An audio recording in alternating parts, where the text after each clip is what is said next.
Tonight on WUSA 9 News at 5, we are now just hours away from a potential government shutdown. Yeah, you can see our countdown clock right there. That shutdown begins right after midnight at 12:01 Saturday if Congress can't agree on a funding plan.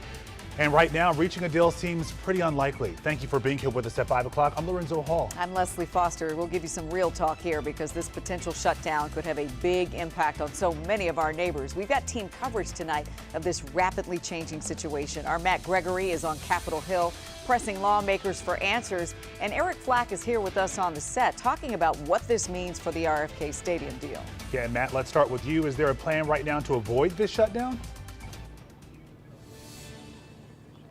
Listen, just within the last, I would say 10, 15 minutes or so, we have an idea that there's a vote coming up that Speaker Mike Johnson is going to put forward. So we're waiting to see. We're told that vote could tentatively be between 5 and 5:30. But what that looks like in terms of keeping the government open, we're just getting new details about that. So kind of want to take you through all of this as we kind of get you up to speed on what's happening, because the shutdown does affect many of you at home. One of the things what we've been talking about over the course of the last week is that on Wednesday there was a massive spending bill that was put together that was supposed to keep the federal government open, right? And this was something that was months in the making in terms of Democrats and Republicans working together.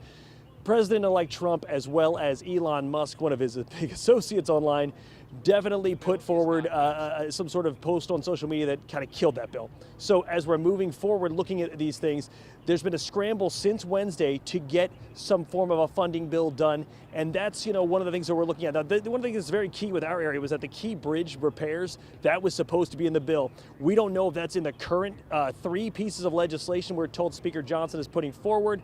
But this has been sort of a back and forth over the last 24 hours. And when we were speaking with Congressman Glenn Ivey from Prince George's County earlier, he was saying he didn't know what was going on. It's kind of fluid, but Democrats have been brought back into the process. So this vote that should happen between 5 and 5:30, he says at least Hakeem Jeffries, the House Minority Leader, has been involved with. So we asked him, why wait? Why not just vote yesterday on the second bill brought forward by Republicans, the one that didn't have any Democratic provisions? Here's what he had to say.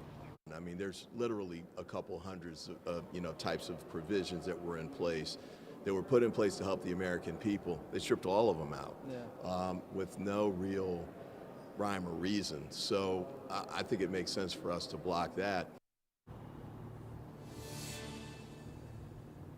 So, in the end, when we were talking with Congressman Ivey, he said as long as, there's a deal they can reach where everyone is on board with it, he's going to be able to vote for that, he feels. But we will see what comes up. Now, I was just told that bridge funding is for the key bridge repairs. That is in one of the current pieces of legislation that Speaker Mike Johnson has put forward. Here's another interesting part that we have to learn some more details about. On most pieces of legislation, all you need is 50% plus 1, right? So if all the Republicans voted for it, this would pass. However, because they've waited to the last minute, and this has kind of put logistically all the legislation into a strange new territory, 2/3 of the House of Representatives has to vote for this to go through. That's what Congressman Ivey was just telling me about a half hour ago. So instead of this being a majority rules kind of going through to get this shutdown averted, it's going to have to be a coalition-based sort of agreement between Democrats and Republicans. Republicans bringing Democrats in to pass and avoid a shutdown by midnight. We're going to head back into the House to see what's going on. We hope to have more information coming up at 6 o'clock, but it looks like there's going to be a vote between now and 5:30 to see if the federal government can stay open. On Capitol Hill, Matt Gregory, back to you guys. They got a lot of work to do. Yeah, we know Democrats have been on the same page for the most part. Now, Republicans, they need to find some sort of agreement here. They sure do, and I'm sure there's a lot of backroom dealing going on right now because they are motivated by jet fuel. They all want to go home. The rest of the nation wants to make sure that the government can still function. We'll be watching, and we'll come back to you, Matt. Thank you.